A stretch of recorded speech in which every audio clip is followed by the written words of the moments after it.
The first shot cracked across the Nevada desert like God himself had split the sky, and Eudora Ford did not flinch.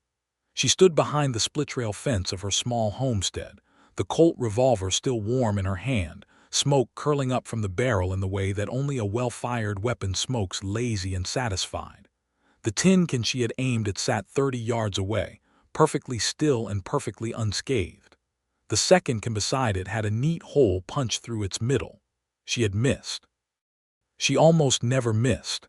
It was the year 1873, and the town of Red Rock Crossing, Nevada, was the kind of place that swallowed up gentle souls and spat them back out as dust. Eudora had learned early that this land did not care whether you were gentle. She had learned from her father, who had crossed into Nevada with a wagon and 2 mules and a dream, and who had died of a fever 3 winters back, leaving Eudora with 40 acres of scrubland, a horse named Copperhead, and the understanding that no one in Red Rock Crossing was going to hand her anything worth having. She raised the revolver again, corrected her grip, fired. The second tin can spun off the post and disappeared into the sage. "Better," she said to no one. She was 26 years old and had the kind of face that stopped conversations in a room, not because it was soft or pretty in the way that women in illustrated newspapers were soft and pretty, but because it was certain. Strong jaw, dark eyes that caught light like creek water over stones, hair so deep brown it was nearly black, always pinned up in a practical braid because she could not afford to have it in her eyes when she was working the land. She was not particularly tall, but she carried herself as though she were standing on higher ground than everyone else, and most people in Red Rock Crossing found that unsettling enough to keep a respectful distance. Eudora liked it that way. She reloaded her revolver with deliberate, practiced movements, pushing each cartridge into the cylinder with a thumbnail rather than fumbling for it. Her hands were not delicate hands. They were work-hardened and capable, the kind of hands that could mend a fence post and set a rabbit snare and pull a breech-born foal in the same afternoon without complaint. The afternoon light was going golden over the red rock ridges to the west, and she had 3 more hours before she needed to get back to mucking out the small stable where Copperhead stayed. She set 3 new tins on the fence posts and walked her distance. She was raising the revolver for the 3rd time when she heard the sound of an approaching horse, not the careless gallop of a rider in a hurry, but the slow, measured walk of a man who was watching where he was going. She did not lower the revolver. Benjamin Trask rode in from the northern trail on a gray horse the color of thunderclouds, and he had the appearance of a man who had been traveling a long time without much concern for how that traveling looked on him. His duster coat was road-colored, indistinguishable from the dust of the Nevada landscape itself. His hat was pushed back on his head in a way that suggested either heat or habit, and he had a jaw that had not been introduced to a razor in what looked like at least a week. He was broad through the shoulders and lean everywhere else, and he rode with the ease of someone who had spent more of his life on horseback than off it. He pulled the gray horse up when he saw Eudora standing with the revolver aimed, though she was not aiming at him. "Ma'am," he said. "Keep clear of my range," Eudora said, and fired. The first tin can flew off the post. She fired again. The second one vanished into the sage. She fired a 3rd time. The 3rd tin can sat completely unmoved on its post. Eudora lowered the revolver and looked at it with the particular displeasure of a woman who held herself to a standard she occasionally failed to meet. "Something off in the sights," the man on the gray horse said. She turned to look at him for the first time. He had not flinched when she fired, which was her first point in his favor. Most people flinched. "The sights are fine," she said. "Who are you?" "Benjamin Trask," he said. "I am looking for a homestead that belongs to a woman named Ford, Eudora Ford." "You found her." He regarded her for a moment in the level, unhurried way of a man who was accustomed to taking careful stock of a situation before he spoke. "Reverend Aldous in town said you might be willing to take on a hired hand. I have got experience with cattle, fence work, and horses. I can shoe a horse as well as any farrier in Nevada." "Can you?" said Eudora. "Yes, ma'am. I cannot pay much. I am not asking for much. I need a roof and regular meals for a few weeks until I sort out some affairs. Eudora considered this. She studied him in the way she studied everything, directly and without softness. As though he were a fence post, she was deciding whether to trust with the weight of a crossbeam. He did not look away, and he did not put on the false ease that men often put on when they wanted something from her. He just sat on the gray horse and waited. "What sort of affairs?" she said. "I have got land to the north," he said. "My father's land, left it to me when he passed last spring. It is in a dispute with a man named Calloway who has been running cattle across the boundary line and claiming the eastern quarter as his own. I need to get some things settled in town before I can go back up there." "Calloway," Eudora said, and something shifted in her expression. "Gerald Calloway. That is the one. He has been pushing at my western boundary for the better part of 2 years," she said. "Moved my fence markers twice. I had the surveyor out both times to put them back." "Then we have a shared problem," Benjamin Trask said. Eudora looked at him another long moment. Then she looked at the gray horse, which was standing quietly, ears forward, not sweated and not nervous. The horse told her more than the man did. A horse owned by a careless or cruel man would not stand that quietly.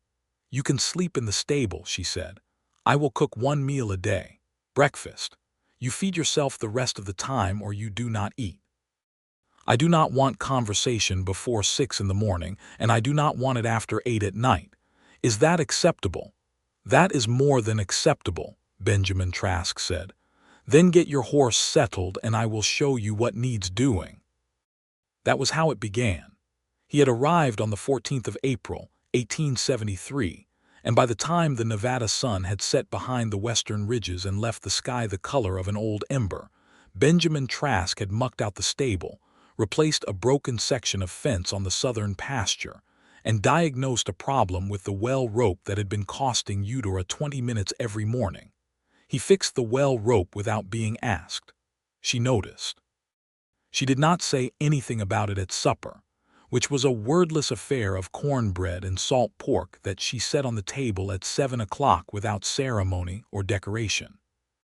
He ate everything on his plate, which she also noticed, and he washed his own dishes in the basin without being told. "You have been hired out before," she said. "Some years," he said. "Where?" "Montana first, then down through Wyoming, came south after the cattle markets dropped." He dried the tin plate on the corner of his shirt and set it on the shelf where he had found it. "Your father built this place." "He started it," she said.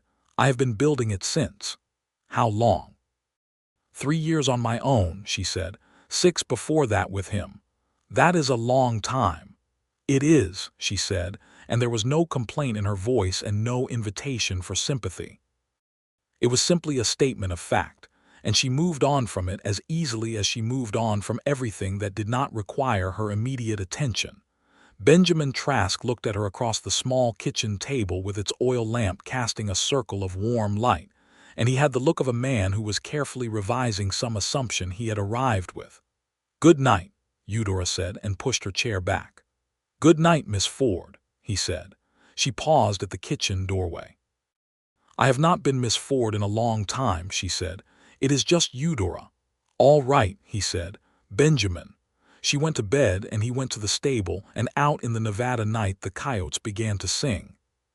The next 2 weeks established a rhythm between them that felt less like the forced intimacy of employer and employee, and more like 2 rivers that had been running parallel for long enough to recognize the shape of each other's banks. They worked from before first light until the light gave out, because that was what the land required.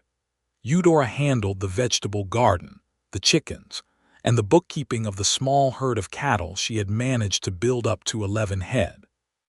Benjamin took over the fence work, the heavy labor on the stable expansion she had been planning for a year, and he handled Copperhead's persistent habit of working the stall latch loose, which had been frustrating Eudora since February. He solved the Copperhead problem by installing a simple barrel bolt latch at a height the horse could not reach. He showed her what he had done without explanation, just opened and closed the bolt to demonstrate it. She tested it herself, pushed at it from the inside of the stall, and then nodded once, which was her version of enthusiastic praise. What she noticed about Benjamin Trask. what she was actually paying attention to, though she would not have admitted this to anyone, including herself, at that early stage, was that he never once made her feel like she was doing something wrong by being what she was. Other men in Raydrock Crossing treated her capability as either a curiosity or an inconvenience. The hardware merchant, old Mr. Feather, always looked slightly pained when she came in to buy fence wire, as though she were performing some small act of social defiance simply by purchasing supplies. The men at the feed store talked to her in the slightly too simple way that people talk to children. And Gerald Calloway, who was the largest landowner in the region and ran his property with the cheerful certainty of a man who believed everything within his eyeline belonged to him by natural right, had suggested to Eudora twice, in as many years, that she might find life considerably easier if she were to sell him her acreage and go live with her cousin in Sacramento. She had told him, both times, where he could put that suggestion. Benjamin Trask did none of these things. He talked to her straight, the way she talked to him. When she made a decision about her own property, he listened to it and then got on with executing it. When he disagreed with something, he said so, and he said why, and then he let her make the decision anyway because it was her land. "You want to run those fence posts 8 feet apart," he said one morning at the southern boundary, setting down the post hole digger and looking at the line she had staked out. "The standard is 8 feet, she agreed, lining up another stake. "Yes, but your eastern section there has got softer soil. Spring snowmelt comes down off that ridge and this whole bottom stretch turns to mud for 6 weeks. 8-foot spacing in soft soil, the posts shift. I would go 6 feet across this section and brace them." Eudora looked at the ridge, then at the soil, then at the line of stakes. "Show me where you would change it," she said. He showed her. She thought about it for a moment, tracing the logic of snowmelt and drainage and soil pressure in her mind. 6 feet, she agreed, and pulled up the stakes. That was the nature of their conversations, direct, practical, absent of ornamentation. But there were other moments too, the kind that crept up on her unannounced. There was an evening in late April, when a late-season storm came down from the north, and the temperature dropped 30 degrees in 6 hours, in the way that Nevada spring storms had no patience for preparation. Eudora had been in the middle of the vegetable garden when the front came over the ridge, and she had gotten the seedling rows covered with canvas and the chickens in before the rain hit, but her coat was back at the house. By the time she got to the porch, she was soaked through. Benjamin had a fire going in the stove and a blanket ready, which she took because she was cold, not because she needed the comfort of the gesture. She sat by the stove and let the warmth work back into her while the rain hammered the tin roof. "Almanac said clear through May," she said. "The almanac is often wrong," he said. "The almanac is always wrong," she said, and the correction was so dry and precise that he laughed, a genuine, uncalculated laugh that she had not expected, and that surprised her into something very close to a smile. He noticed. He looked away quickly, because he was already understanding by then that Eudora Ford did not appreciate being watched too closely in moments of softness, not because she was ashamed of them, but because she guarded them as her private things, not available for general examination. He had the good sense to respect that. "There is coffee," he said instead, and went to the stove. She accepted the coffee. The storm moved through in 2 hours and left the desert clean and sharp and cold, and the next morning the seedling rows were unharmed under their canvas covers, and neither of them mentioned the smile. The trouble with Gerald Calloway began properly in the first week of May. Eudora had ridden out to the western boundary to check on a section of fence she had been watching with suspicion, and she found what she had suspected: 2 posts had been pulled, and her fence wire pushed back 30 feet onto her own property, extending Calloway's grazing line into the section she used for her own cattle. It was not the first time, as she had told Benjamin on the day he arrived. But this time there were fresh cattle tracks across what was definitively, by the survey markers that the county registrar had placed the previous October, her land. She rode back to the homestead with a particular stillness about her that Benjamin Trask had learned to read as the outward surface of a very serious interior weather system. "Calloway again," he said, without looking up from the hinge he was replacing on the stable door. "He moved the fence," she said. 30 feet. "His cattle have been grazing on my land for what looks like at least 3 days. Benjamin set down the hinge and looked at her. "Do you want to go to the land office?" "I want to put the fence back," she said. "And then I want to go to the land office. I can put the fence back today." "We will put the fence back today," she said. "And tomorrow I will ride into town." They put the fence back. It took most of the afternoon, driving the posts back into the dry ground with iron mallets, stretching the wire back to the correct line and stapling it in place, working in the warm May sun with the kind of quiet, steady efficiency that had become their natural working mode.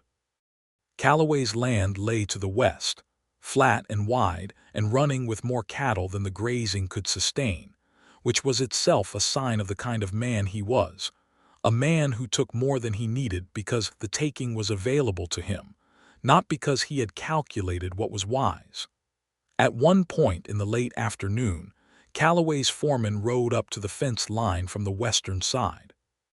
His name was Dowd, a thick, unappealing man with a permanent squint from years under the Nevada sun, and he sat his horse and watched them work with the slightly smug expression of someone who believes the rules apply to other people. "Miss Ford," Dowd said, "Mr. Calloway wants me to convey his regards." "His fence markers have been infringing on my boundary," Eudora said, driving a post with the mallet. "Tell him that for the 3rd time I have corrected them. If it happens again, I will be filing a formal complaint with the land office, and I will be bringing the county surveyor out again." "Mr. Calloway says the survey was done in error," Dowd said. "The survey was conducted by the authorized county surveyor," Eudora said, "and the markers are registered with the land office in Reed Rock Crossing." "There is no error." Dowd looked at Benjamin Trask, who had stopped working and was standing at his full height with the iron mallet resting easily against his shoulder, watching Dowd with the calm, unreadable expression of a man who had made no decisions yet but was entirely ready to make some. "Trask," Dowd said, apparently recognizing him. "Dowd," Benjamin said, "you working for her now?" "I am," Benjamin said, in the same tone he might have used to confirm the day of the week. Dowd looked at him a moment longer, and something in Benjamin's expression apparently satisfied him that pushing the conversation further was not worth his time. He pulled his horse around and rode back west. Eudora drove the last post home with 3 clean mallet strikes. "You know him," she said. "Dowd used to ride for a man in Wyoming who had similar boundary disputes with his neighbors," Benjamin said. "He moved on when the disputes did not go the way he expected." "What happened to the man he rode for?" "Lost the disputed land," Benjamin said, "and then lost the rest when the bank called his note." Eudora looked at the completed fence line. "Calloway is not going to stop," she said.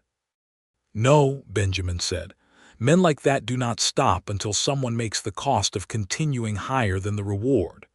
"Then we are going to town tomorrow," she said.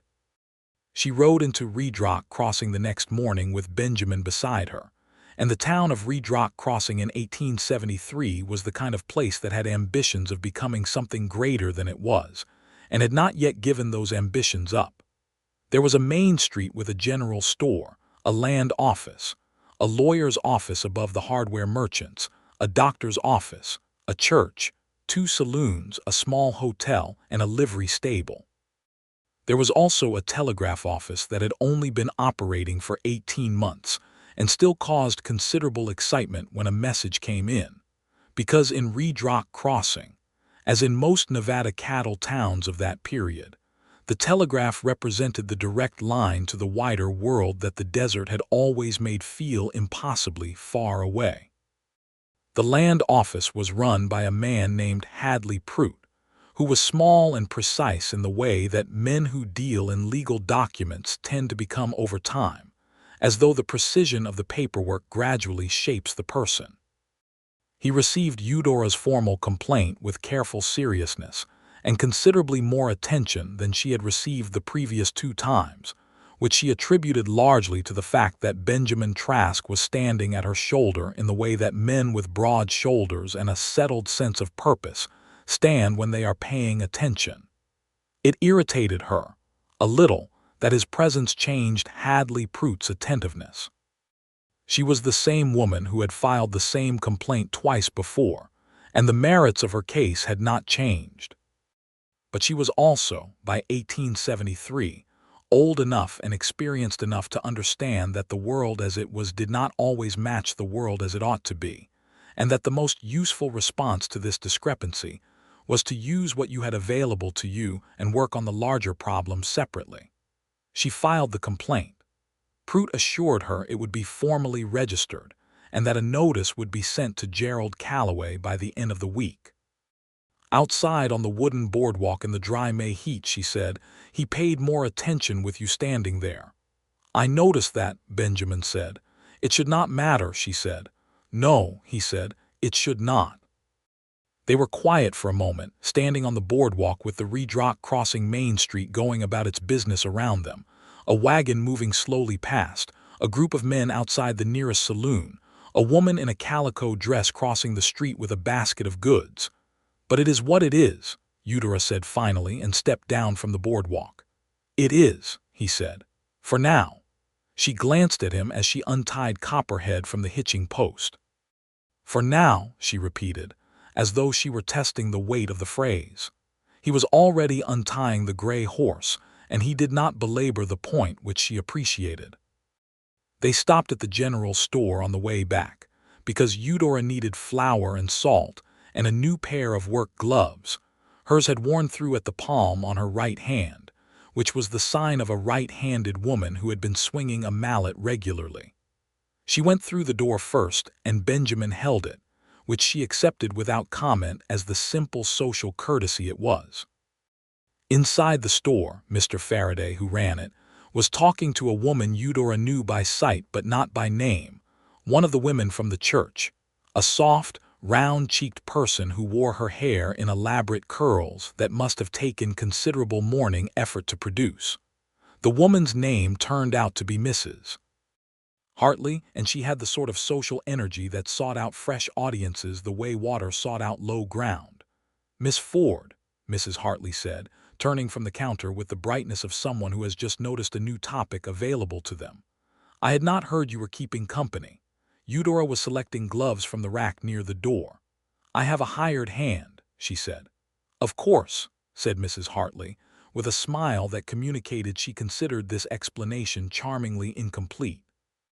Good morning, she added to Benjamin, with the particular warmth that the women of Redrock Crossing, who were always monitoring the matrimonial possibilities of any eligible man in a 20-mile radius, tended to aim at strangers of appropriate age and visible capability.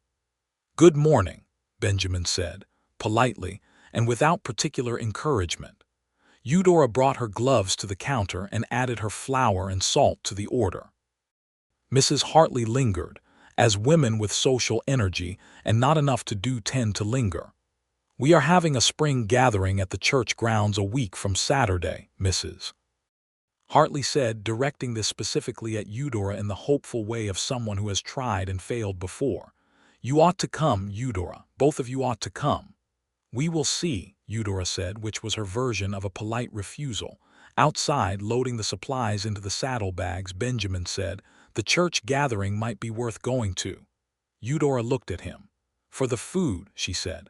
For the company, he said.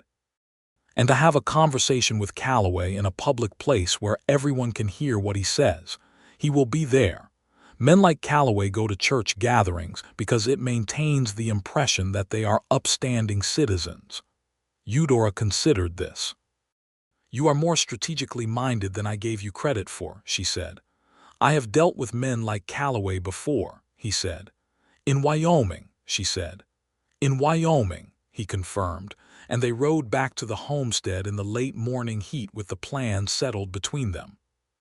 The week between that conversation and the church gathering passed in the same working rhythm that had established itself in the first 2 weeks, but with something slightly altered underneath it. The way the pitch of a sound changes when it begins to resonate against a different surface. Eudora noticed it but could not have named it precisely, and she was not in the habit of spending time on things she could not name.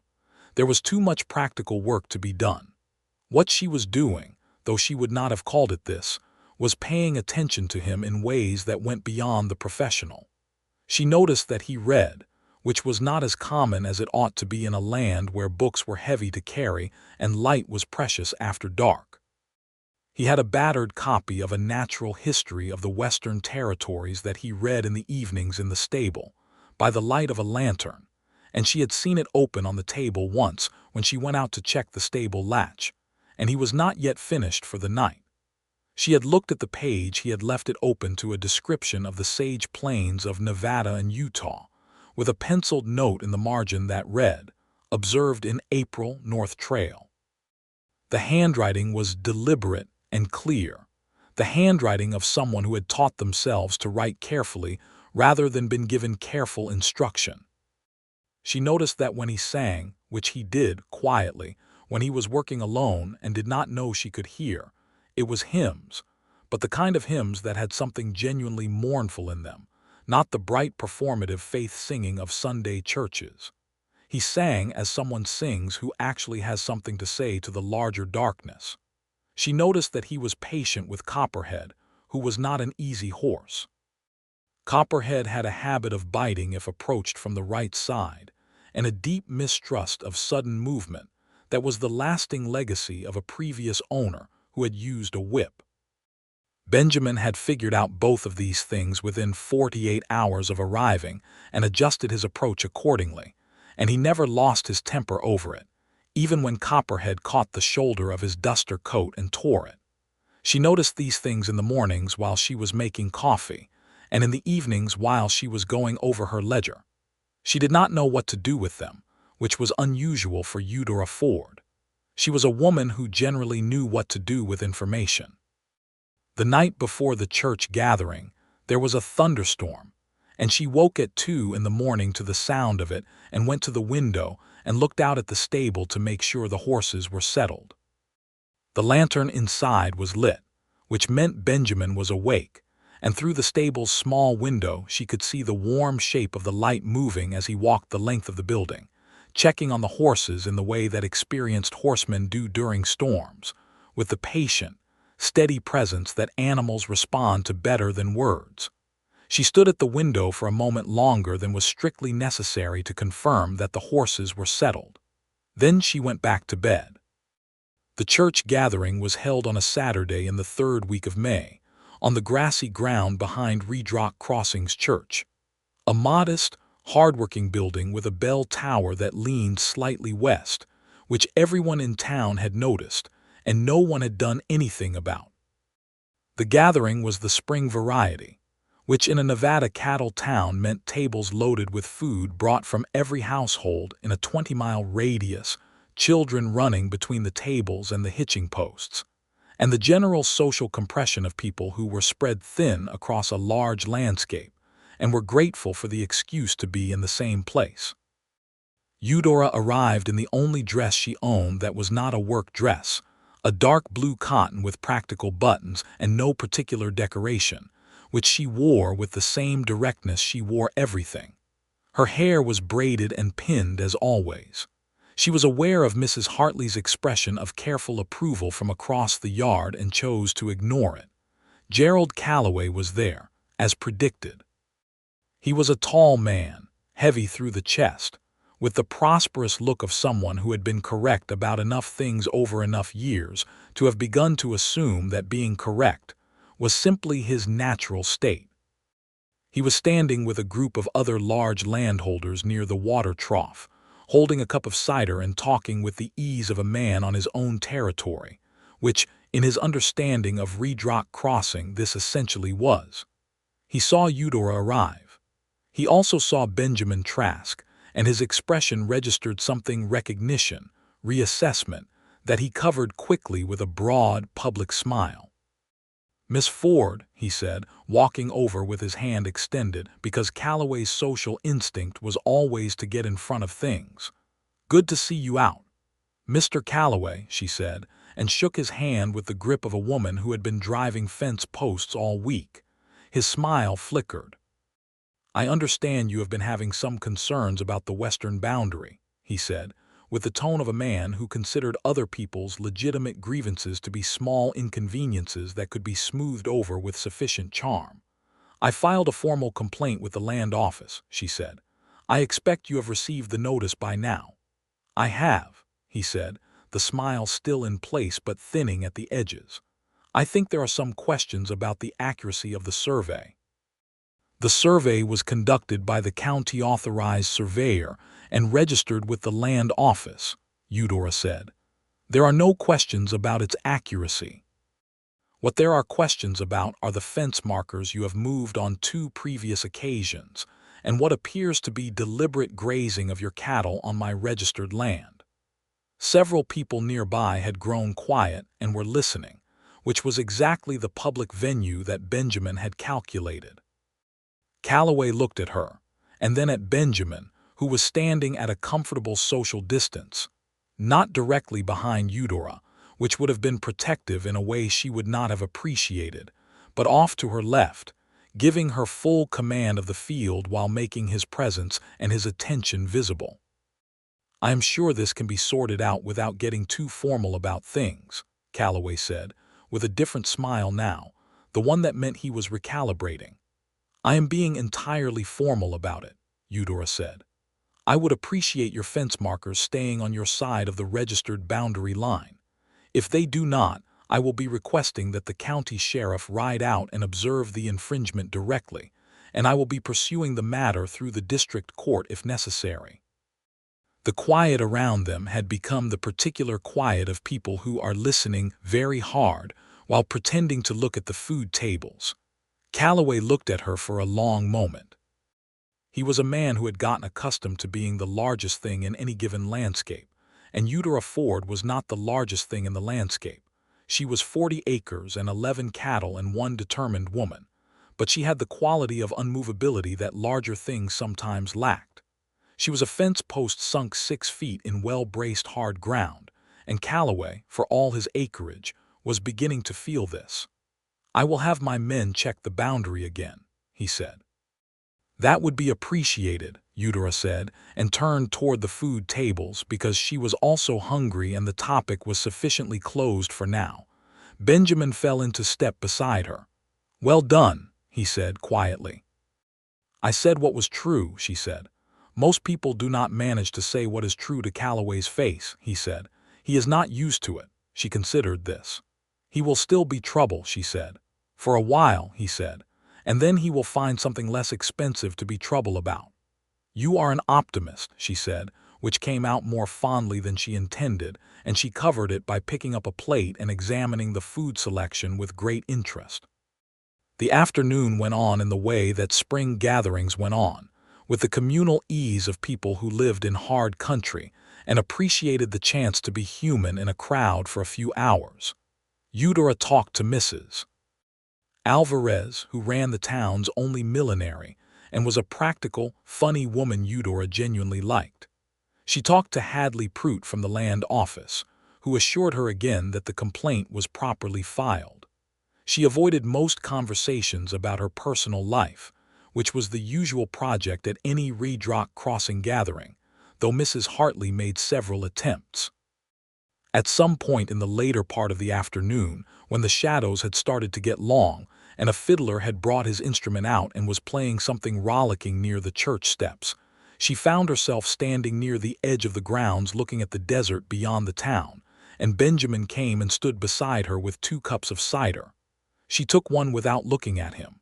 "You grew up here," he said. "From the time I was 11, she said.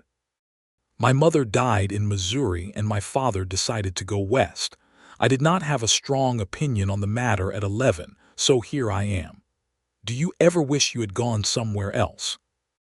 She looked at the desert, at the ridges going red in the late afternoon light, at the sage plains running out to where the sky came down and met them.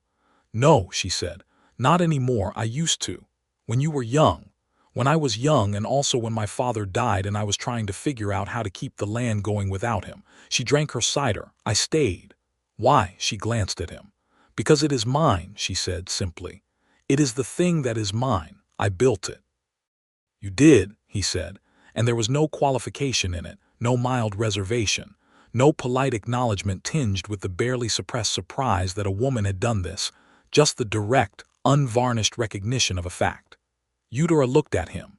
It was the longest she had looked at him directly in a social situation, and he met her eyes without either the deflection of men who were unsure of her or the false intimacy of men who were performing confidence. You are not like most people, she said. I could say the same of you, he said. The fiddler struck up something slower, and on the church grounds behind them, several couples moved together in the loose, informal dancing that gatherings like this produced. Eudora turned to watch it with the expression of someone who is appreciating a scene rather than wanting to be part of it, and Benjamin Trask turned to watch it too, and they stood there side by side in the long Nevada evening light with 2 cups of cider and the music playing and the moment having an atmosphere to it that neither of them named. It was, Eudora thought, a very pleasant evening. She acknowledged this to herself with some caution. June came in with full heat.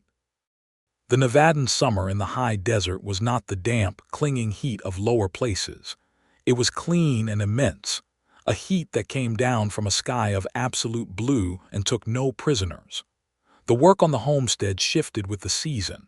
Less fence repair, more attention to the water supply, to the animals' grazing patterns, to the kitchen garden that needed water twice a day to survive. Benjamin had been on the homestead for 7 weeks by the time the Callaway situation came to a head, and in those 7 weeks the stable had been extended by 2 stalls. The well rope had been replaced entirely. A new vegetable garden plot had been broken and planted. The southern pasture fence was the soundest it had ever been, and Eudora's herd had been moved to better grazing in a rotation pattern that Benjamin had worked out on a piece of paper and presented to her like a map, which she had studied for 10 minutes and then adopted entirely. She had also begun to look forward to the mornings, not in the elaborate way of stories. In a practical, unadorned way. She found that she was not particularly interested in the beginning of the day until she heard him moving in the stable, until she knew that when she stepped out onto the porch with 2 cups of coffee, he would come across the yard in the morning light, and they would stand in the dry air and look at the ridges, and he would tell her what he planned to get done, and she would tell him what she needed from the day, and this exchange was the frame she was putting the day inside. She was standing on the porch with 2 cups of coffee on the morning of the 15th of June, when she saw the smoke rising from the western boundary. Benjamin came out of the stable at a run, because she was already running, the coffee abandoned on the porch rail. Callaway's men had lit the dry scrub along the fence line. The fire was not large yet. It was June in Nevada, and the scrub was desert scrub, dry as paper, and a fire set at the fence line on a morning with a westerly wind behind it was a fire aimed at the homestead. The fence itself was already burning in a 40-foot section, the wire glowing and the posts going up in bright, dry flame. Eudora had a water barrel on the back of the small flatbed wagon she used for supply runs. Benjamin was already hitching Copperhead to it with the efficiency of a man who had decided exactly what to do and was doing it, and she came up and took the other side of the harness without a word. They drove the wagon to the fence line and worked the fire with the barrel and with wet burlap sacks for 2 hours in the full morning heat, and by the time the smoke was out, Eudora's hands were burned along the right palm where she had grabbed a section of wire that was still hot, and Benjamin had a burn across his left forearm, and 40 feet of the fence was gone. She stood in the smoke-smelling air and looked at the damage with a face that was set and hard and absolutely steady. That was deliberate, she said. It was, Benjamin said. The wind was from the west. If we had not been right here when it started, it would have reached the stable before noon. Yes, she looked at him. He was looking at the burn on his arm with calm assessment, the way you look at something that hurts but is not serious. Let me see your arm, she said. It is fine. Let me see it, she said again in the tone that left no space for debate. He extended his arm. She took his wrist in her unbandaged hand and turned the arm to examine the burn, which was real but not deep, the kind that would be angry for a week and heal cleanly. Her hand on his wrist was steady and competent, and also, in the way of hands that hold things carefully, gentle. "It needs clean water and a cloth," she said. "Come back to the house." He came back to the house, and she cleaned the burn at the kitchen table with the careful attention she brought to every practical task, and he sat with his arm resting on the table and watched her work with an expression that he did not particularly try to hide at that moment because she was not looking at his face. "You are angry," he said. "I am," she said, "but I am not going to do anything while I am angry. I'm going to dress your arm, and then I'm going to sit down and think about what needs to happen next." That is a very reasonable approach. "It is the only approach," she said. "Being angry and being effective are not generally compatible." She wrapped his arm with clean cloth and tied it off. Her hand stayed on his arm for a moment after she was done, not in the way of someone who has forgotten to remove it, but in the way of someone who is deciding whether to remove it. She removed it. She stood up and went to the window and looked at the western boundary, where the air above the burnt section still carried a faint brownish haze. "I am going to the sheriff," she said. "Today." "Right now," she said, "while the evidence is fresh and the burn is still on both of us. I will come with you." "I know," she said. The sheriff of Red Rock Crossing was a man named Aldous Crane, not the same as Reverend Aldous, who had sent Benjamin to her in the first place, but a distinct man, stocky and deliberate, with 20 years of Nevada territorial law behind him, and the particular unhurried judgment of someone who had learned that the first account of any story was never the complete one. He rode out to the homestead that afternoon and examined the fence line and examined Eudora's palm and Benjamin's arm and looked at the westerly wind, and then stood in the middle of the burnt section with his hat pushed back and said nothing for a long time. "No direct witnesses," he said finally. "No," Eudora said. "No one who can state they saw Calloway's men set the fire." "No," she said. "But there is the fire itself, set at a fence line that has been the subject of a formal land dispute complaint filed with the land office 3 weeks ago. There is the direction of the wind and the location of the burn. There is the fact that Calloway has moved my fence markers twice before, and I have documentation of both instances." Sheriff Crane looked at her. "I am not arguing with you about the circumstance, Miss Ford," he said. "I am telling you what a district judge will need." "Then what I need," she said, "is someone who did see something." "That is one option," Crane said. "The other is enough documented pattern of conduct that the judge decides the circumstantial case is sufficient." He looked at Benjamin. "You had dealings with Calloway before coming here." "Not with Calloway directly," Benjamin said, "but with his foreman Dowd in Wyoming. I can speak to Dowd's history of this kind of tactic." "Write it down," Crane said. "Everything you know, with dates where you have them. I will add it to the formal record." He looked back at Eudora. "I am also going to ride over to Calloway's place this afternoon and have a conversation, not as a formal action, just a conversation between a sheriff and a landowner about fire safety and the potential consequences of carelessness with fire in dry season." "He will deny it," she said. "Probably," Crane said. "But he will know that I know, and men like Calloway calculate their risks carefully. If he believes the next step is a district court hearing, he may decide the western 30 feet of your land is not worth the exposure." "It is not 30 feet of land," Eudora said quietly. "It is the principle." Crane looked at her with the honest respect of a man who understood this completely and could not entirely protect it. "I know," he said. "I am sorry I cannot give you more than this right now." She nodded once, accepting the limitation without being reconciled to it. That evening, after Crane had gone, she and Benjamin sat on the porch in the cooling air, which was the closest thing to a ritual they had, and she let the anger she had been holding with such deliberate control have a little more room. "My father built this place from nothing," she said. "He dug the first well by hand. He built the foundation of the house with stones he pulled up out of the ground. He was not a large man or a strong man. He was just a man who refused to stop until it was done." She was looking at the western horizon where the last of the light was pulling back. "I am not going to let a man like Calloway take it by degrees."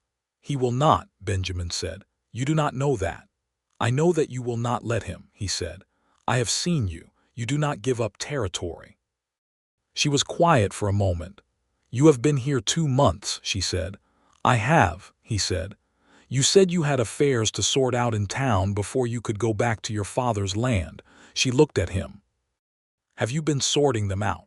There was a pause, and in it, something shifted between them, the surface of the conversation becoming transparent, the thing beneath it becoming visible to both of them simultaneously. "I have been putting it off," he said. "Why?" He looked at her directly. He was not a man who performed things, and he did not perform this. "Because I did not want to leave," he said. Eudora Ford held his gaze. She was not a woman who looked away from things that were real. And this was real, and she knew it. And she had known something like it was building for weeks in the way you know a storm is building by the pressure in the air before the clouds appear. "I need to tell you something," she said. "All right." "I am not easy to be around," she said. "I am not a woman who softens things or arranges herself to be comfortable for other people. I have lived alone for 3 years, and I have gotten entirely accustomed to things being done the way I do them, and I do not apologize for that, and I am not going to pretend to be something different than I am because it might be more agreeable." Benjamin Trask looked at her with absolute steadiness. "I have never once asked you to," he said. The words were simple. They were not dramatic. They did not come with any grand gesture or any change in his expression. He just said them in the same direct way he said everything, as the statement of something that was self-evidently true to him and had been since the day he arrived. Eudora Ford sat with those words for a moment the way you sit with something you have been expecting in theory, but that still surprises you in practice when it actually arrives. "You have been here 2 months," she said again, but differently this time. 2 months and 8 days, he said. "That is not a long time." "No," he said. "I am not saying it has to be quick," she said carefully. "I am not saying it has to be anything," he said. "I am just not leaving if I do not have to." She looked at him for a long time. The Nevada stars were beginning to appear above them, one after another, the way they always did in the high desert, with the particular authority of a sky that has no competition from any human light. "Your father's land," she said. "The dispute with Calloway. It borders your northern pasture," he said. "I realized that about a week after I got here, looking at the survey map in the land office. Our northern boundary and your western boundary come together at the same corner marker." She stared at him. "Trask land is the old Meridian parcel," she said. "It is," he said. "That is the parcel Calloway has been trying to acquire for 3 years," she said slowly, as the shape of the larger situation became clear to her. "If he gets your land and he gets the western 30 feet of mine, he controls the entire northern access to the water table." "Yes," Benjamin said. "That is why he is not just a man who is greedy. He is a man with a specific strategic plan, and he has been working it for a while. And you knew this when you came here." "I knew about my land," he said. "I did not know about yours until I got here and started looking at things. And then I was going to tell you, but I did not want you to think I had arrived with some arrangement already made in my head. I came here honestly, looking for work and a roof while I dealt with the land business. The rest of it I found out here." She absorbed this. The honesty of it was apparent. It had the texture of truth, not the smooth surface of a prepared speech. "You should have told me sooner," she said. "I should have," he said. "I am sorry." She accepted this with a nod, and then she sat with the larger picture for a while, rearranging the pieces into their proper pattern. Calloway's pressure on the western fence, his interest in the Meridian parcel, the fire this morning. He was not making random moves, he was making a sequence of moves toward a specific outcome, and both she and Benjamin were standing in the way of it. "We should go to Hadley Prute together," she said, "with the boundary documentation for both parcels, and the written account of Dowd's history in Wyoming, and my documentation of the 2 previous fence incidents and today's fire." "Yes," he said. "And we should do it tomorrow," she said. "I agree," he said. She stood up from the porch steps, which was her signal that the conversation was going from the territory of the personal back to the territory of the practical, and Benjamin Trask recognized this and stood also. "Benjamin," she said. "Yes, I am glad you are not leaving," she said. It was as much as she was going to give in that moment, and he knew it, and he did not try to take more. He just looked at her in the starlight with an expression that was genuine and unhurried and said, "Good night, Eudora," and went back to the stable. She stood on the porch a minute longer, watching the darkness where the western boundary was, where the burnt section of fence sat in the Nevada night, and something in her that had been wound tight for a long time without her fully noticing, it had loosened slightly, just slightly, and she carried that looseness inside like something she was going to have to think about carefully. The next 2 weeks moved fast and purposefully. They went to Hadley Prout at the land office with every piece of documentation they had, and Prout, to his credit, studied it all with his small, precise attention, and then called in the county surveyor to do a fresh examination of the boundaries of both properties in relation to Callaway's registered land.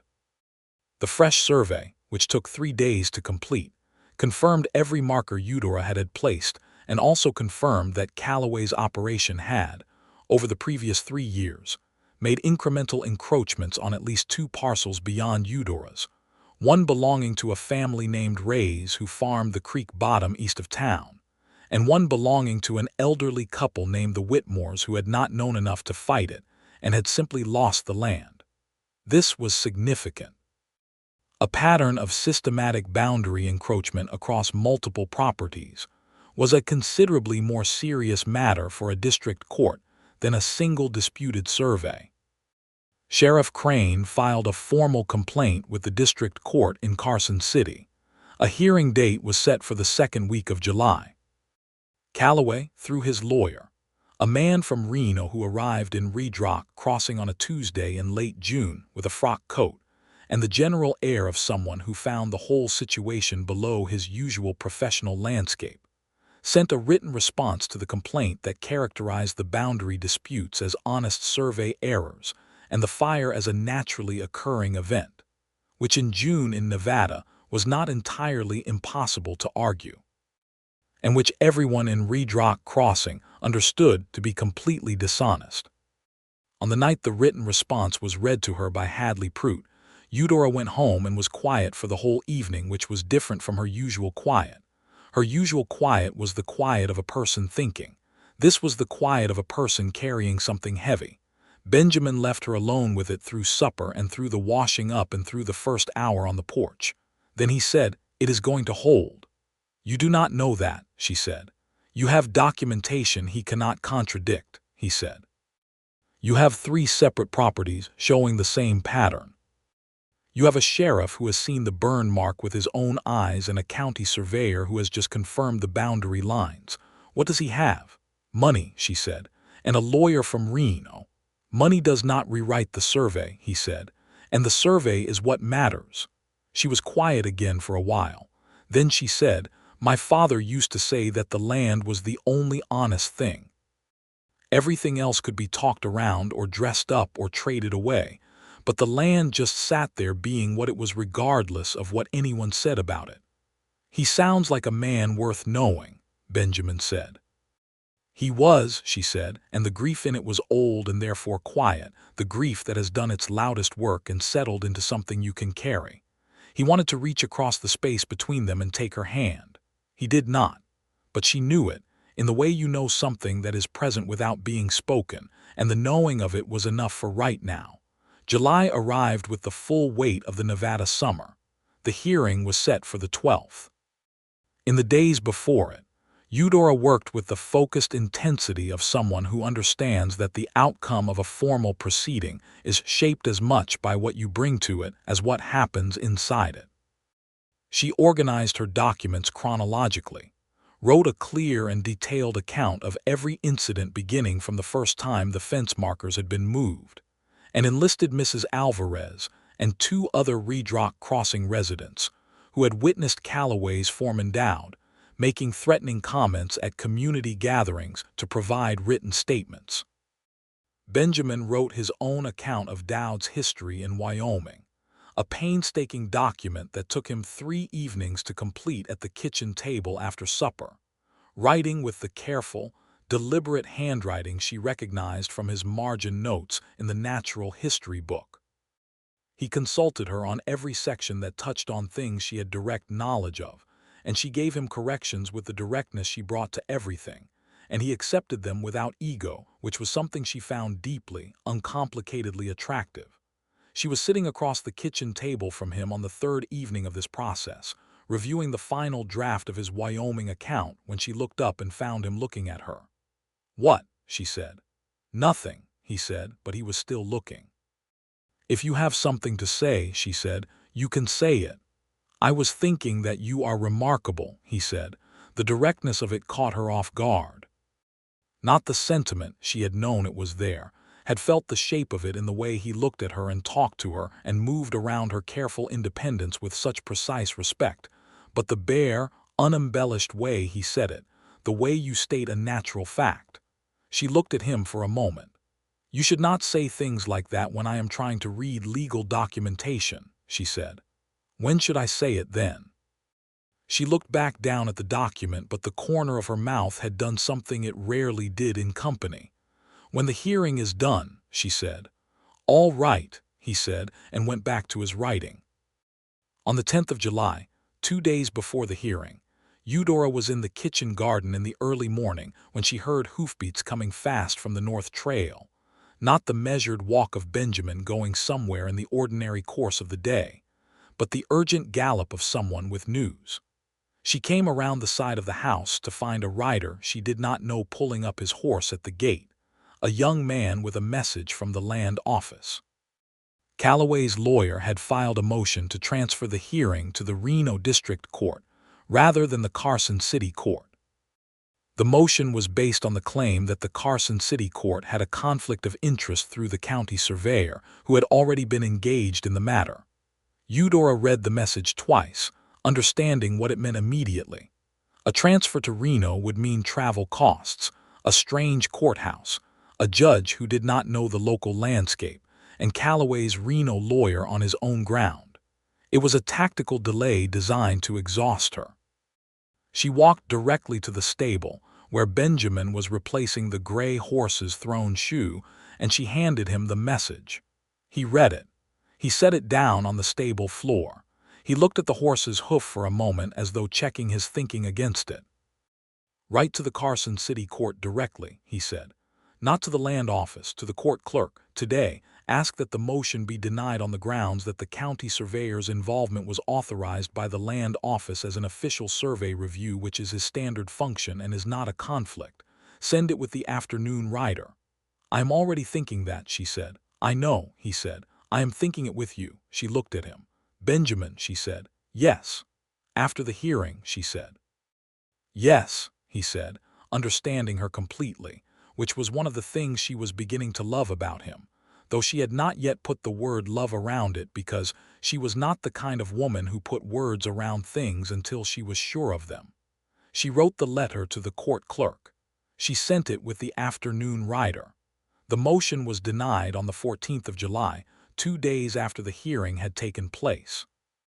The hearing was in Carson City on the 12th, and they rode up in the morning before dawn, arriving in the city with the sun well up behind them, and the district courthouse was a solid stone building that handled the weight of the territory's legal business with the composed seriousness of an institution that understood its own necessity. Eudora presented her case with the same quality she brought to everything: clear, direct, fully documented, without drama or appeal to emotion. She laid the survey maps beside the documented incidents side by side and let the pattern speak for itself, which it did loudly, in the way that 3 separate properties showing identical incremental encroachments speak when laid side by side under a judge who has been on the bench long enough to recognize the shape of systematic conduct. Calloway's Reno lawyer made his arguments about survey errors and natural causes with considerable polish. The judge listened to him with the face of a man who had seen considerable polish before and was not confused by it. The judgment came the same afternoon. The boundary lines were confirmed as surveyed and registered. Calloway was required to restore any land taken through fence encroachments on all 3 affected properties, to pay restitution to the Whitmore family for the land they had lost, and was formally prohibited from any further alteration of registered boundary markers. The matter of the fire was noted in the judgment as part of the pattern of conduct, though without sufficient direct evidence for a criminal finding, which was the one part of the outcome that was less than complete. But it was enough. It was the legal record that said, in the clearest possible language, that Gerald Calloway had been wrong and that Eudora Ford had been right, and that the land was hers. She stood on the steps of the Carson City Courthouse in the July afternoon heat and held the copy of the judgment in her hands, and for a moment her face was simply the face of a woman who has been carrying something heavy for a long time and has set it down. Benjamin stood beside her. He did not say anything. He had the good sense to let the moment be what it was. Then she looked at him and she said, "He said he would tell me when the hearing was done." He looked at her. "I believe I said you could tell me. I am telling you," she said. "I think you are remarkable too."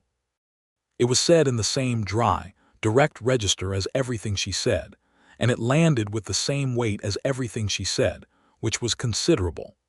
Benjamin Trask looked at her on the steps of the Carson City Courthouse in the Nevada July heat and felt the particular, irreversible feeling of a man who has been very carefully and deliberately falling and has now landed. He reached across the space between them and took her hand. She let him. They stood on the courthouse steps with the judgment in her free hand, and their hands joined between them in the way of 2 people who have arrived somewhere they are both very sure they want to be. "Your father's land," she said. "Are you going to go back to it?" "It shares a boundary corner with yours," he said. "I know," she said. "I was thinking about running the north pasture and your western pasture together," he said, "as one operation." "That would require some arrangement," she said. "It would," he said, "a formal one." She looked at him steadily the way she had looked at him on the first day from behind the fence, measuring the weight and soundness of the thing. "Are you asking me something, Benjamin Trask?" "I am," he said. "Then ask it properly," she said. He did.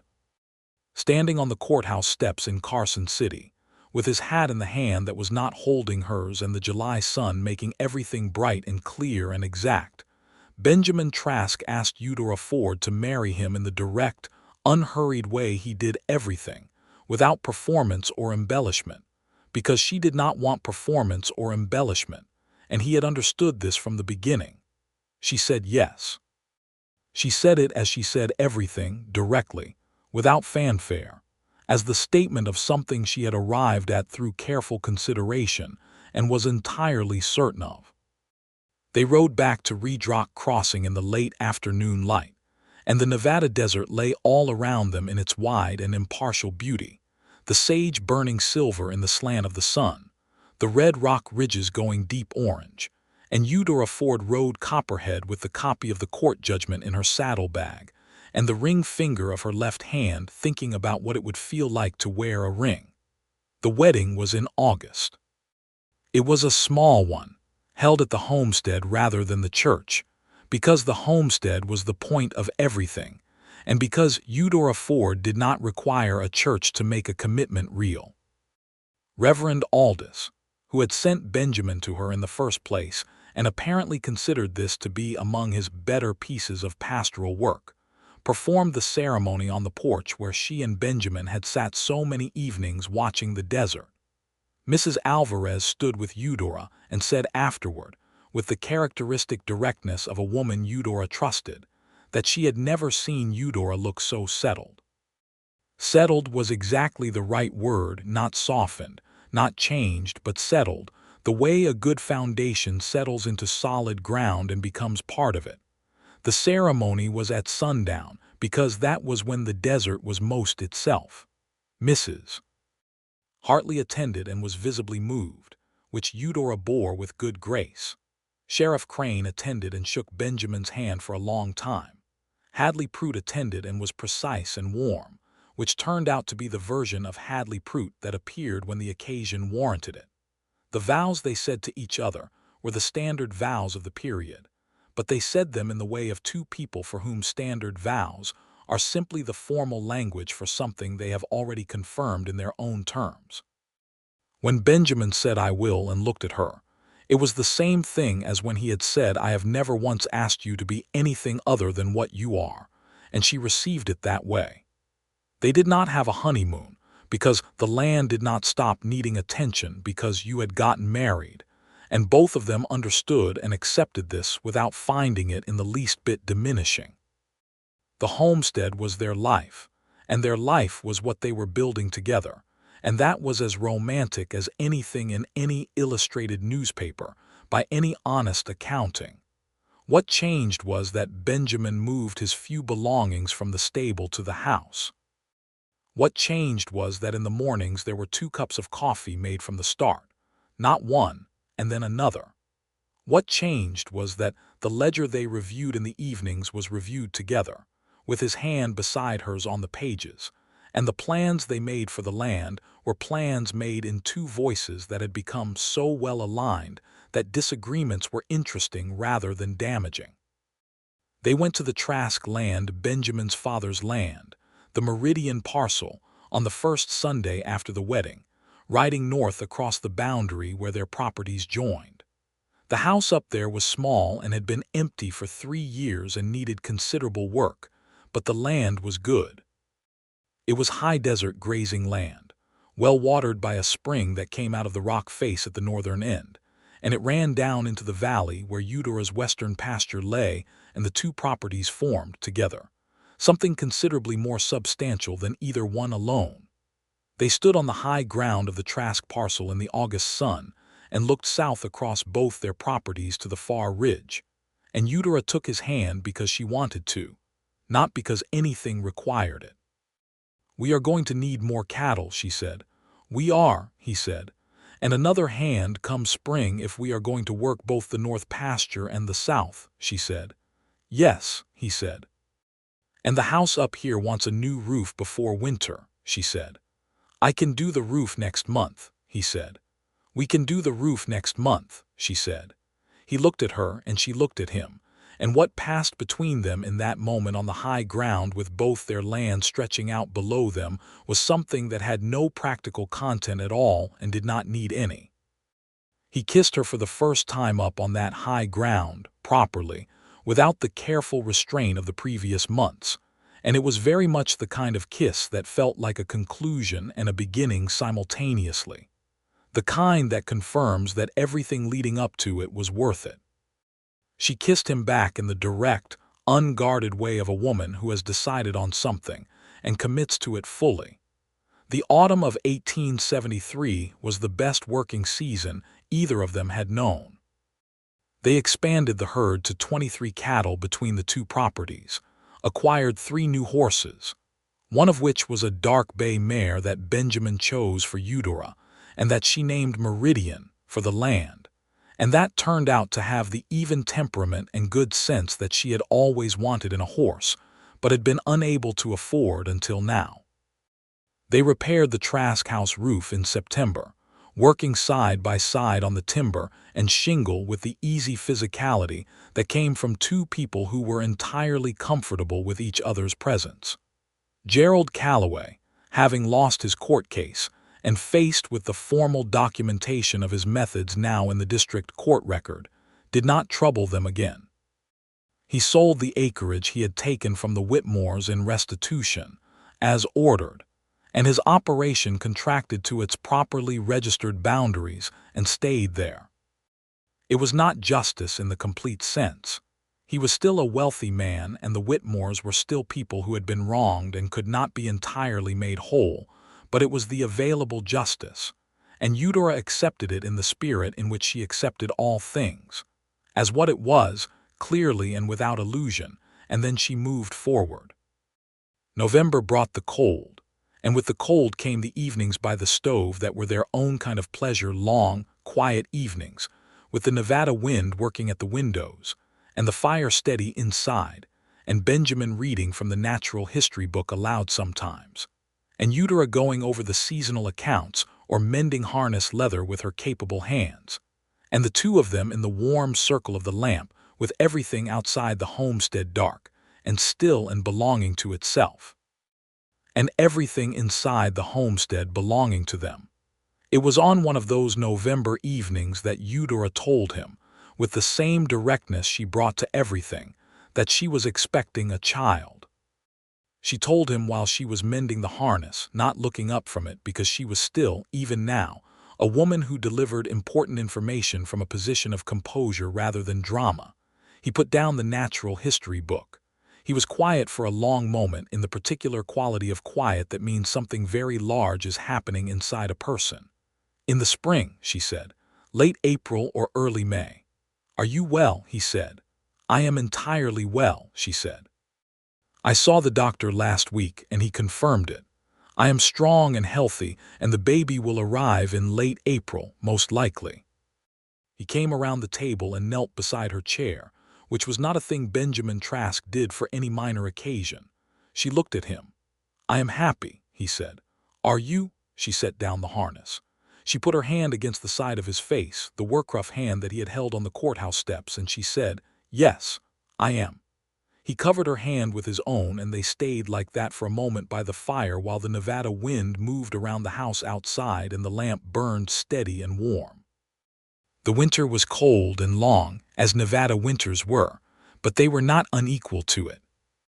The animals were well provisioned, the houses on both properties properly sealed against the weather, the food stores adequate. They had planned well, which was what they did together.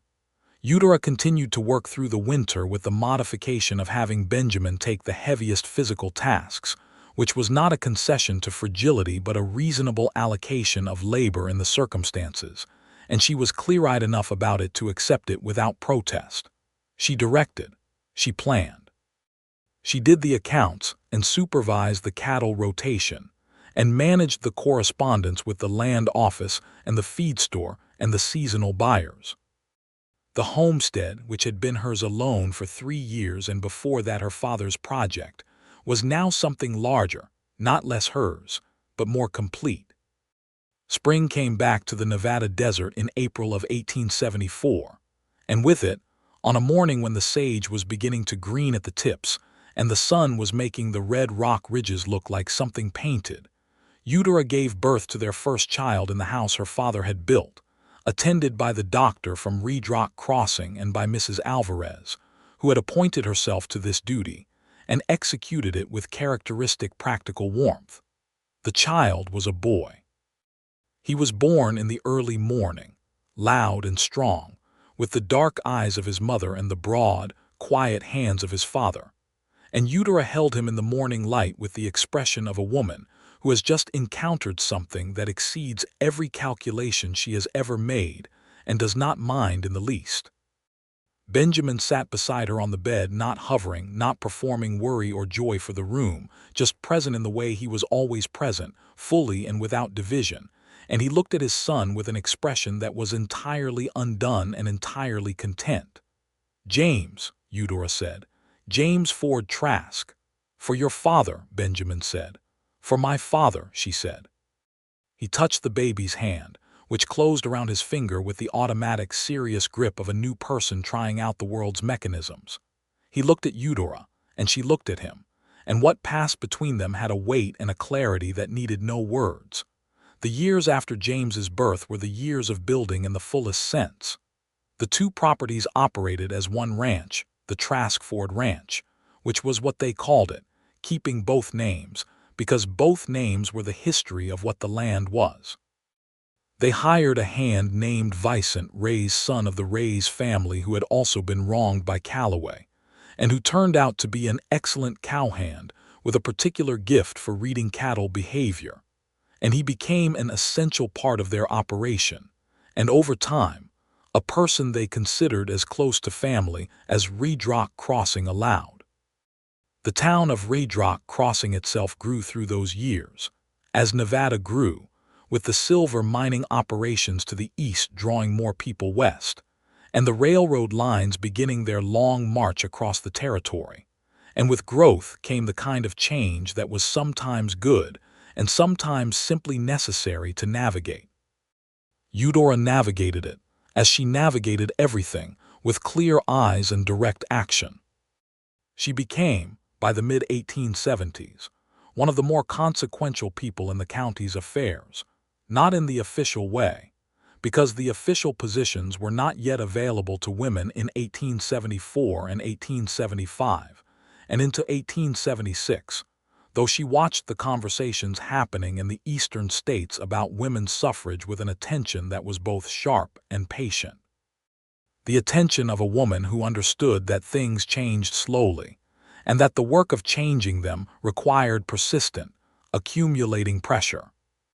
But in the practical way, she knew the land, she knew the law as it applied to the land, she knew everyone of consequence in a 20-mile radius, and they knew her.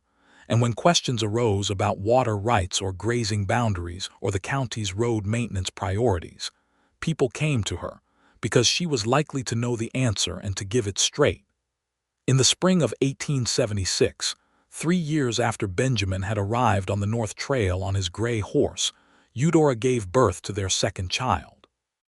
A girl, this time dark-haired and fierce from the first hour, with a personality that announced itself early as being very specifically her own. They named her Clara, for no one in particular, but for a name that felt right, that felt like the child herself had suggested it somehow. James was a serious, observant boy of 2 who accepted his sister's arrival with the philosophical attention of someone who was already paying careful attention to how the world worked. Benjamin put him on a horse for the first time that spring, a calm old mare named June, and James sat very straight in the saddle with the concentrated expression of a person who understands that this is important. And Eudora watched from the fence with her arms resting on the top rail, and something in her face that was the pure, unguarded version of happiness. Benjamin saw her face. He brought the horse over to where she stood and let James reach down and touch his mother's hand from the saddle. "He has your posture," Benjamin said. "He has your patience," she said. "We will see which serves him better," he said. "Both," she said. "Obviously both." He laughed. She smiled. It was the smile she saved for him, the one that was not guarded or measured or calculated for effect, the one that came out of what was genuine, and that he had learned years ago not to try to capture or comment on, because trying to capture it was the surest way to make it withdraw, and he did not want it to withdraw. The winter of 1877 brought a new challenge of a different kind. A developer from San Francisco arrived in Red Rock Crossing with plans for a railroad spur through the valley, which was in itself not a bad thing. The territory needed rail access, but his proposed route cut directly through the northern end of the Trask Ford land, which was not something Eudora was going to allow without a full and proper engagement with the legal framework for land acquisition.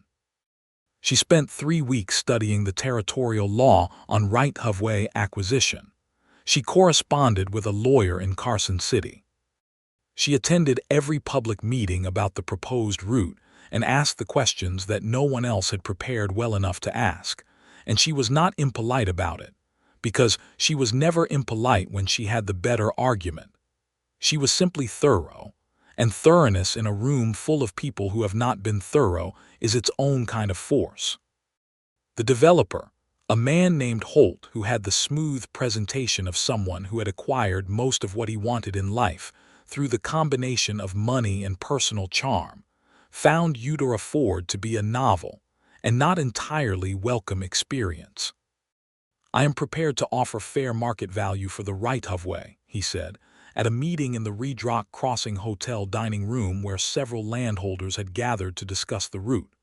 "Fair market value as determined by whom?" Eudora said.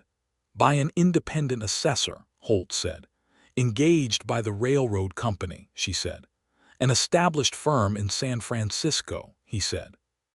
"With no particular interest in establishing a low baseline for Nevada land values," she said. That will conveniently apply to all the other right-of-way acquisitions along the proposed route. The room was quiet. Several of the other landholders, who had been nodding along to Holt's presentation, were now looking at Eudora with the expression of people who have just realized they had not been thinking about something they should have been thinking about. "I am not objecting to the railroad," Eudora said, which was the important clarification. "Rail access to this valley will benefit every landowner in this county, including me. I am objecting to a right-of-way process that is not governed by an independent assessment of actual value. I would like to propose that the assessment be conducted by the county assessor's office, whose records are public and whose methodology is established under territorial law." Holt looked at her for a long moment. He was not the kind of man who was often outmaneuvered in public, but he had enough intelligence to recognize when the room had changed. "That is a reasonable proposal," he said finally. "I thought you would find it so," she said. The county assessor's office conducted the assessment. The right-of-way compensation for every landowner along the proposed route was, on average, 30% higher than the San Francisco firm had initially valued. The railroad spur was built through a slightly adjusted route that reduced the amount of Trask Ford land it crossed, and the compensation they received was fair, and the rail access that came with it opened markets for their cattle that had previously required 3 days of driving to reach. Benjamin told her, riding home from the hotel meeting that evening, that she was the most formidable person he had ever met. "You have told me I am remarkable," she said. "Is that the same thing?" "Remarkable is a word for something that exceeds expectations," he said. "Formidable is a word for something that exceeds opposition." She considered this. "I prefer remarkable," she said. "Then remarkable," he said, "and formidable both, and I am entirely in favor of both." She rode in silence for a moment, and then she said, "I want you to know that none of this would be what it is without you beside it." He looked at her. It was not the kind of thing she said often, not because she did not mean it, but because she only said things she absolutely meant, and this, when she said it, had the full weight of everything she absolutely meant. "The same is true of me," he said. They rode home in the Nevada evening, and the ranch lights were visible ahead of them across the sage flat. And inside those lights were 2 children asleep in their beds and Vicent Reyes in the bunkhouse. They had built him behind the stable and the 2 horses in the paddock, and everything they had built together over 5 years sitting in the dark desert night as solid and as real as the rock ridges around it. By 1879, the Trask Ford Ranch was running 60 cattle across both properties, with a working remuda of 12 horses, 3 full-time ranch hands including Vicent, and a reputation in the county for the kind of operation that combined good land management with good business practice. Not the flashiest or the largest, but thoroughly sound. They had weathered 2 dry seasons with the water management plans that Benjamin had worked out from the spring on the north property, routing water from the spring through a series of earthen channels to a storage pond that kept both the north and south pastures supplied through the driest weeks. The county sheriff's post became vacant in 1879 when Aldous Crane retired, and several members of the county commission came to the Trask Ford Ranch to ask Benjamin if he would consider running for the position. He listened to them, thanked them, and told them he needed to think about it. He talked to Eudora about it that night, which was how they made decisions that affected their shared life fully, without either of them dominating the conversation, with all the relevant information on the table and the question held between them honestly. "You would be good at it," she said. "It would take time from the ranch," he said. "Vicent and I can manage the ranch," she said. "And if we cannot, we will hire someone else. The question is whether it is worth doing." "Is it?" he said. She looked at him steadily. "Crane was a fair man," she said. "He did right by us when we needed it. This county needs someone like that in the position. There are still families being pushed around by people with more money and less right, and there are still injustices in this territory that do not get addressed because no one with authority is paying proper attention." She paused. "You would pay proper attention." "You think I should do it," he said. "I think you should do what you think is right," she said. "I am telling you what I observe." "Your observations tend to be correct," he said. "They tend to be," she agreed. He ran for the position. He won, which was not a surprise to anyone who had watched him handle himself in the county over the previous 6 years. The man who had stood at Eudora Ford's fence and helped her reclaim her western boundary and brought Gerald Calloway's land grabbing to a court-ordered halt, who had made himself useful to people in difficulty, and had the kind of quiet steadiness that a county looks for in its sheriff. He was sworn in at the county courthouse in October of 1879, and Eudora stood with James, now 5 and very grave about proceedings, and Clara, now 3 and very much not grave about anything, and watched her husband receive his badge with the expression of a woman who has invested deeply and correctly and knows it. James tugged her sleeve. "Will Papa wear that all the time?" he asked. "When he is working," she said. "Can I wear it?" "No," she said. "But you can hold it tonight if you ask him properly." James considered this acceptable and went back to watching with his serious eyes. That evening, at the homestead where they had gathered for a meal with Vicent and Mrs. Alvarez and Hadley Prout, who was nearly retired now and moved slowly but still had all of his precise attention, Benjamin sat at the head of the table he had built himself 2 years before from timber cut from the north property, and he looked down the length of it at the people at it, and then he looked at Eudora. She was talking to Mrs. Alvarez about the cattle market. Her hands were moving as she spoke, the capable, work-hardened hands that had first caught his attention because of the way they handled a Colt revolver on a spring afternoon in 1873. Her hair was still dark, still pinned in its practical braid, though there were a few threads of gray at the temples now that she ignored because she had no patience for vanity.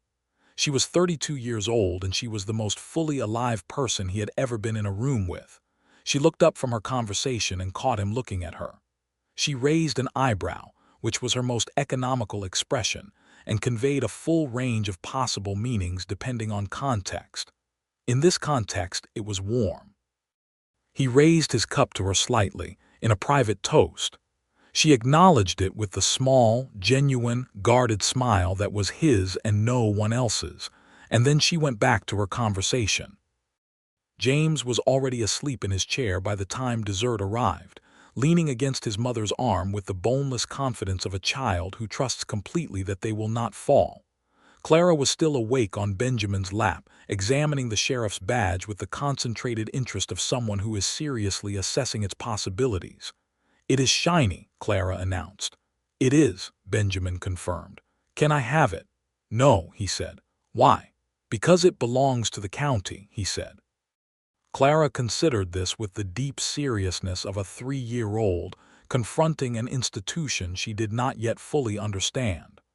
"I do not like the county," she said. Laughter went around the table, and Clara looked at the laughing adults with the expression of someone who does not understand why their entirely reasonable statement is being treated as entertainment, which was such precisely and completely the expression of her mother on any number of occasions that the laughter doubled. Eudora looked at her daughter and then at her husband, and the laughter broke through her composure entirely, which was rare and wonderful.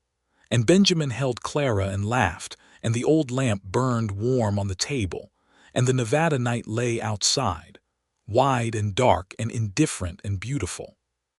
The year 1880 brought the new decade with a dry spring, and then a very good summer, and the 60-head herd grew to 80, and then to 90 with 2 successful calving seasons.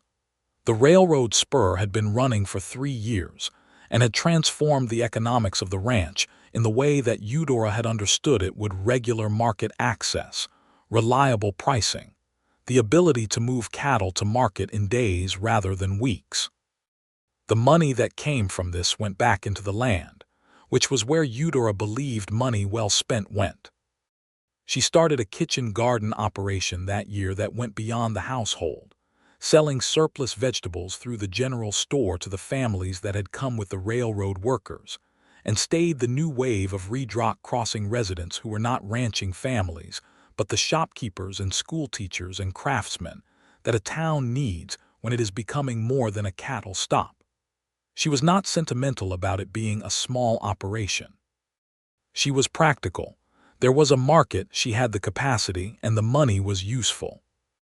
Benjamin, in his role as sheriff, dealt with the problems that came with a growing town, the occasional violence of men who had too much to drink and too little to lose, the property disputes that arose wherever people lived in proximity, the larger questions of how a community policed itself, and what justice actually meant in a territory where the law was newer than the land.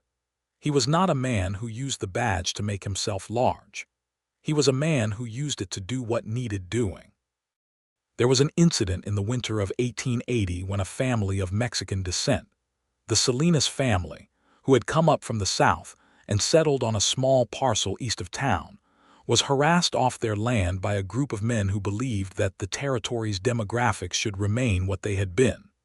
Benjamin arrested 2 of the men involved, took the complaint with full seriousness, and ensured the Salinas family's right to their registered property was formally affirmed in the county record.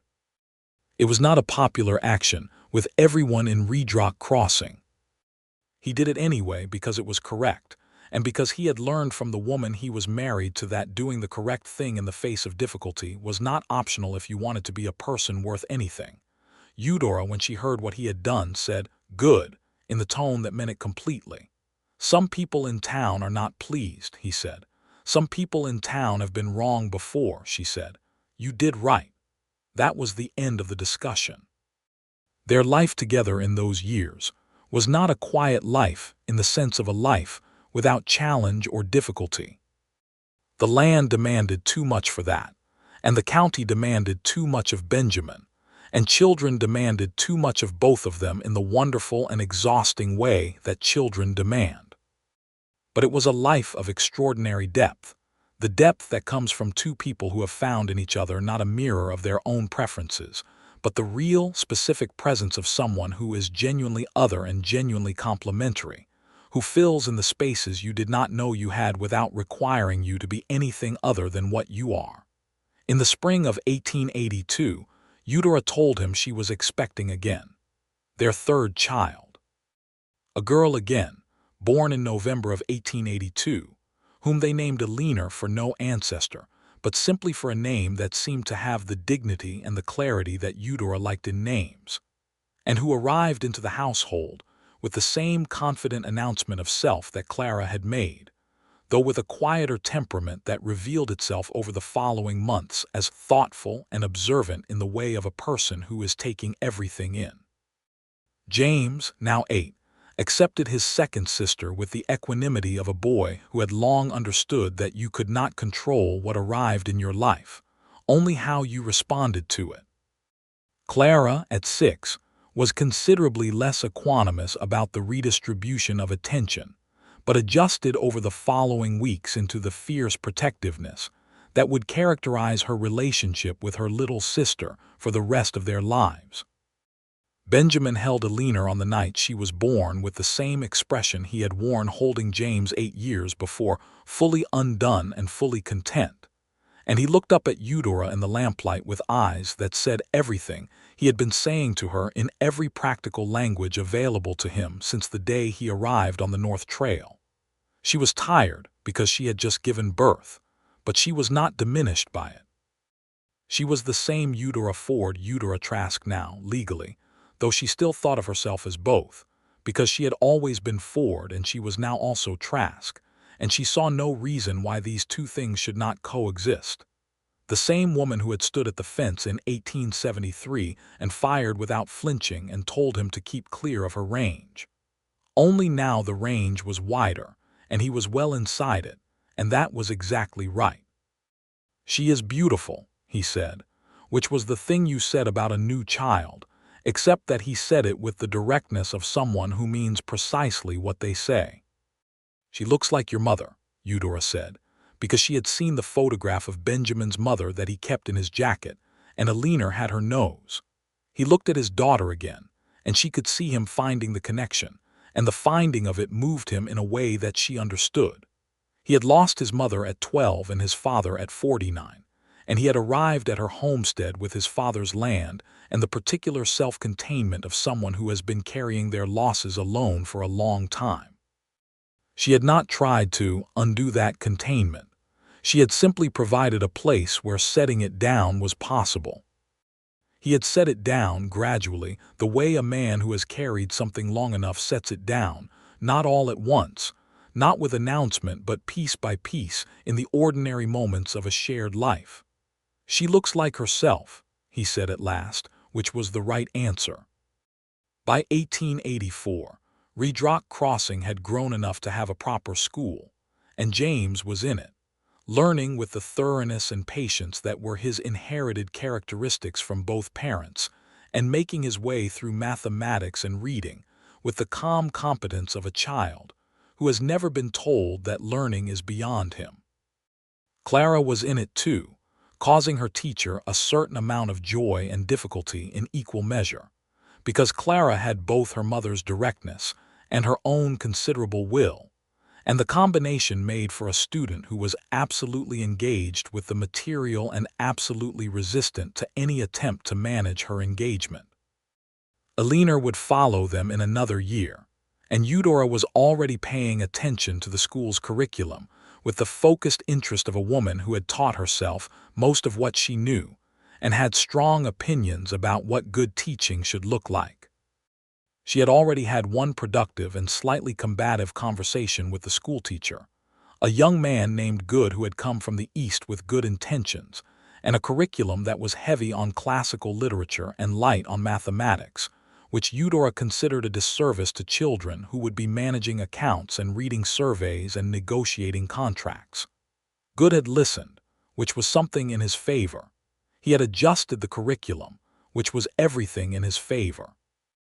Eudora had told Benjamin this approvingly, and Benjamin had said, "Did you give him the choice?" And she had said, "Everyone always has the choice," and he had accepted this with the small expression that meant he was amused and thought she was right simultaneously. The spring of 1885 came in warm, and the cottonwoods along the creek that ran the eastern edge of their property came out in the pale yellow-green of new leaf that was the most hopeful color in the Nevada landscape, and Eudora stood by the creek on a Sunday morning in April, the 13th anniversary of her father's death, and she talked to him in the way that people sometimes talk to the dead when they are standing on the land the dead person loved. She told him about the ranch, about the 86 cattle and the 32 horses, and the well-braced fences that did not shift in the spring mud. She told him about James, who was 11 and already interested in the natural world in a way that reminded her of the margin notes in Benjamin's natural history book, and about Clara, who was 9 and already arguing with her teacher about things the teacher had not been right about, and about Eleanor, who was 2, who sat in the garden and examined things with the patient attention of a scientist at work. She told him about Benjamin, and she used the word love without self-consciousness, because alone by the creek in the spring morning she was not guarding anything, and the word was accurate, and she had never been someone who avoided accurate words. She said, "I think you would have liked him, Papa. He is not easy and he does not ask you to be easy. He is just there." The cottonwoods moved in the spring wind. She turned and walked back toward the homestead, and Benjamin was on the porch with 2 cups of coffee and Clara on his shoulders, where she had climbed under the logic that the view from up there was better, which was true, and also because she was 9 and could not resist a height when one was available. "Coffee," he said, handing her a cup. "Coffee," she said, and took it. Clara said from the height of Benjamin's shoulders, "Mama, can we ride today?" "After the accounts," Eudora said. Clara made a sound that was the precise sound of a 9-year-old being told that the enjoyable thing comes after the necessary thing, and Benjamin managed to convey, from his position below her, the expression of a man who sympathizes with both parties equally, which was a skill he had developed over years of being the middle position between Eudora's authority and their children's desires. "The accounts will not take long," Eudora told Clara. "They always take long," Clara said. "They take exactly as long as they take," Eudora said.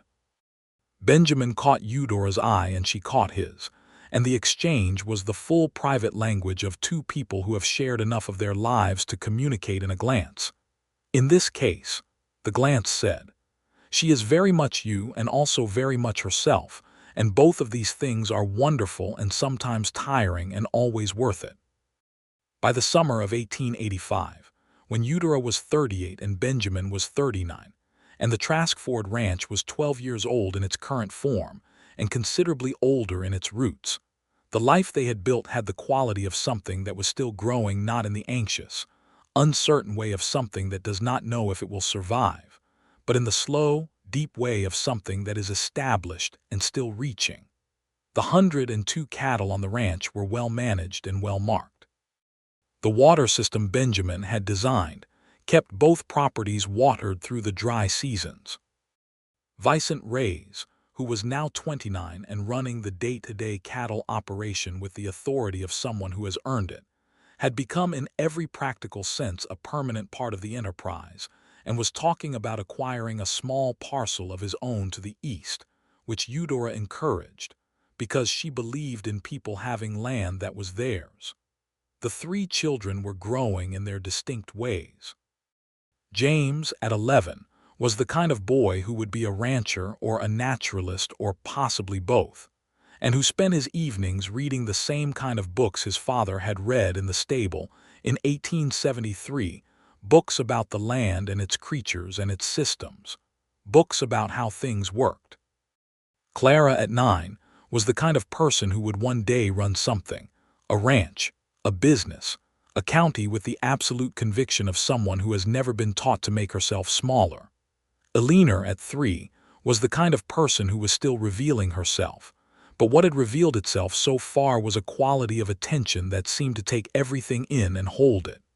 Eudora ran the household accounts and the ranch business accounts and the kitchen garden operation. She corresponded with people at the Nevada state legislature about the progress of women's suffrage legislation, carefully and persistently, and she had been doing this since 1875, and Wyoming had had women's suffrage since 1869, and she was fully confident that Nevada would come to it, and she was going to be part of the pressure that brought it there. Benjamin was in his second term as county sheriff. He did the job the same way he did everything, thoroughly, fairly, without using the authority of the position for anything other than its intended purpose, which was the maintenance of peace and the protection of the rights of everyone in the county, not just the ones with the most property or the loudest voice. They still had their evenings on the porch when the day would allow it, not every evening, because 3 children and a working ranch and a county law enforcement position left limited time for sitting. But the evenings when they managed it, the Nevada stars coming out above them one by one, and the cooling desert air coming down from the ridges, had the quality of something they had been building toward their whole lives. Not an escape from the life, but the still center of it, where the two of them existed in the way they had first found, direct, unembellished, entirely present with each other. One evening in August of 1885, on the porch, with the day fully gone and the stars fully out, Eudora set down the letter she had been reading from the state legislature, another small piece of progress in the suffrage work. A committee formed, a hearing scheduled, and she looked at the dark desert landscape and she said without preamble, because she never needed preamble, "I am glad he sent you here." Benjamin looked at her. "Reverend Aldous." "Yes," she said. "I was already going to come through," he said. "I had to come through Raydrock Crossing to get to the land office. He just told me there was work available." "Still," she said. "Yes," he said. "Still." She looked at him. He was 40 now, or nearly, and the desert years sat on him the way the desert years sat on everyone weathered in, settled, the face having found its permanent form. He was the same man who had ridden in on the gray horse and waited with the patience of someone who was not performing patience but simply had it, waited while she fired her revolver and looked at the damage and decided whether to trust him. She had decided to trust him, and it had been the most accurate assessment she had ever made. "I want to tell you something," she said. "All right," he said. "I know I am not easy," she said. "I know I am direct and particular, and I have not changed in the ways that some people change when they build a life with someone. I am still the same person I was in 1873. I have not gotten softer." "No," he said. "I never intended to," she said. "I know," he said. "I never wanted you to." She held his gaze for a moment with those dark, certain eyes. "You are the only person in my life who has ever made that feel entirely all right," she said. "Not as a compromise or an accommodation, just as the truth of who I am."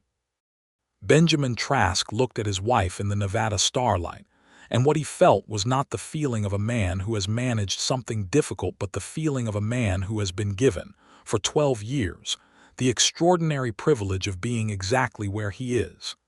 "It has never been anything else," he said.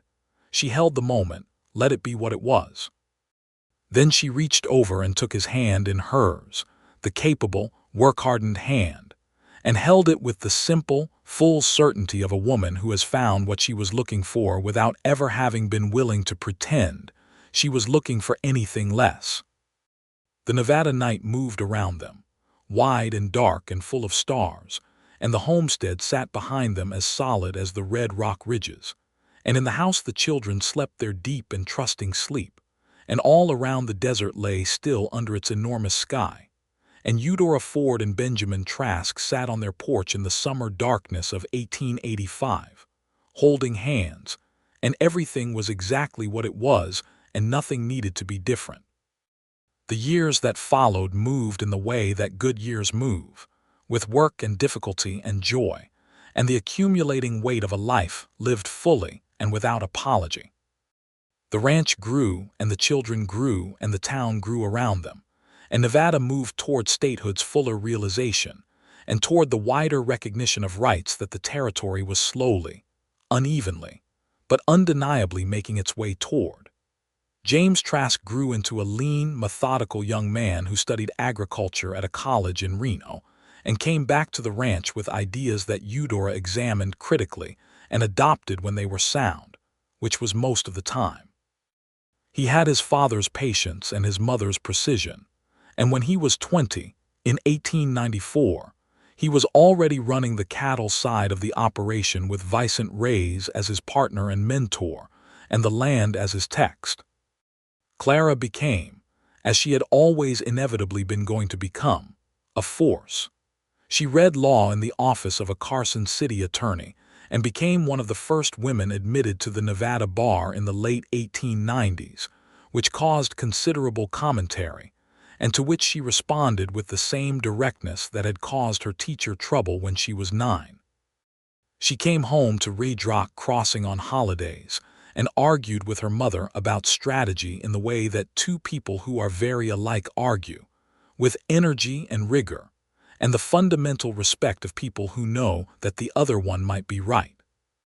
Alina grew into the thoughtful, observant person she had begun to be in the garden at 2, and she became a school teacher, which surprised no one who had watched her watching things all her life. She came back to Red Rock Crossing and took over the school from Good, who had retired, and she taught with the kind of patient, generous attention that made the children who passed through her classroom feel fully seen. By 1895, Eudora was 48 and Benjamin was 49, and they had been building their life together for 22 years, and the ranch was one of the most soundly run operations in the county, and the town of Red Rock Crossing had become something real and permanent in the Nevada landscape. Not the struggling cattle stop of 1873, but a proper small city with a courthouse and a hospital and a school with 4 rooms and a main street that was paved with flagstone. Eudora's kitchen garden had long since become a commercial operation run by a staff of 3, and she had stepped back from the daily labor of it to focus on the accounts and the strategic decisions, which was the appropriate evolution of a woman who had always known when to change methods while keeping the aim the same. Benjamin had retired as sheriff in 1892 and turned the badge over to a man he had trained for 5 years in exactly the principles he believed the position required. He spent his time on the north pasture, and in the study they had built onto the house in 1888, where he read the natural history books that had long since outgrown the single battered volume he had arrived with. And they still had their evenings. In the autumn of 1895, on an evening very like the evenings of 20 years before, they sat on the porch that had been expanded twice and repaired 4 times and that now had 2 rocking chairs of good quality that James had made as a gift, and watched the Nevada sunset do its work on the red rock ridges. James was inside with his wife, a serious, good-humored woman named Maria who had grown up on a ranch 2 counties east and who handled cattle and children, and James himself with equal competence. Their first child, a boy, was asleep in the small room at the back of the house that had been Clara's room once. Clara was in Carson City. Alina was at the school finishing a lesson plan. Vicent Reyes had his own property now and his own family, and he came to the ranch twice a week, and they were still, after all these years, the closest thing he had to parents he had chosen. The sunset went on in the way Nevada sunsets went on, protracted and magnificent, the sky doing everything it could with the available colors before the dark came. "I have been thinking," Eudora said. "About what?" "About how it was," she said, "in the beginning." "In 1873, he said. "You came in off the North Trail on a gray horse," she said. "You had not shaved in a week, and your duster coat looked like you had been wearing it for a year." "That is accurate," he said. "And I told you to keep clear of my range," she said. "You did," he said. "And you waited," she said. "You just sat on that horse and waited while I fired." "It seemed like the appropriate response," he said. She looked at him. "I want you to know," she said, "that I have thought about that moment many times, the moment when I decided to trust you." "I know," he said. "It was not the waiting," she said. "It was that you did not flinch." He looked at her. "From the shooting." "From me," she said. "You did not flinch from me." He was quiet for a moment, and then he said, "I have never had any reason to." She held his eyes with her own, those dark, certain eyes that had been looking at things directly for 48 years, and had never found a reason to look away from this particular thing. "No," she said, "you have not." She reached across the space between the rocking chairs and took his hand, and he took hers, and they sat in the Nevada evening with the sunset finishing its work on the horizon and the first stars beginning to appear, one after another, in the enormous and indifferent sky that they had both, over the course of more than 20 years, made their own. The ranch sat behind them, solid and permanent. The children and their children were in the house and in the town and in the world. The land that her father had built from stones pulled out of the ground and that she had held and defended and grown was still there, still hers, still theirs. The fence lines ran true along boundaries that had been established and defended and registered in law, and no one had moved them in 22 years. It was enough, and it was more than enough, and it was everything, and it had come from 2 people who had never once asked each other to be less than what they were. Eudora Ford held Benjamin Trask's hand in the gathering dark of the Nevada evening, and the stars came out above them one by one, and the desert lay still and wide in all directions, and there was nothing unresolved, and nothing unfinished, and nothing unsaid that needed saying, and that was exactly right.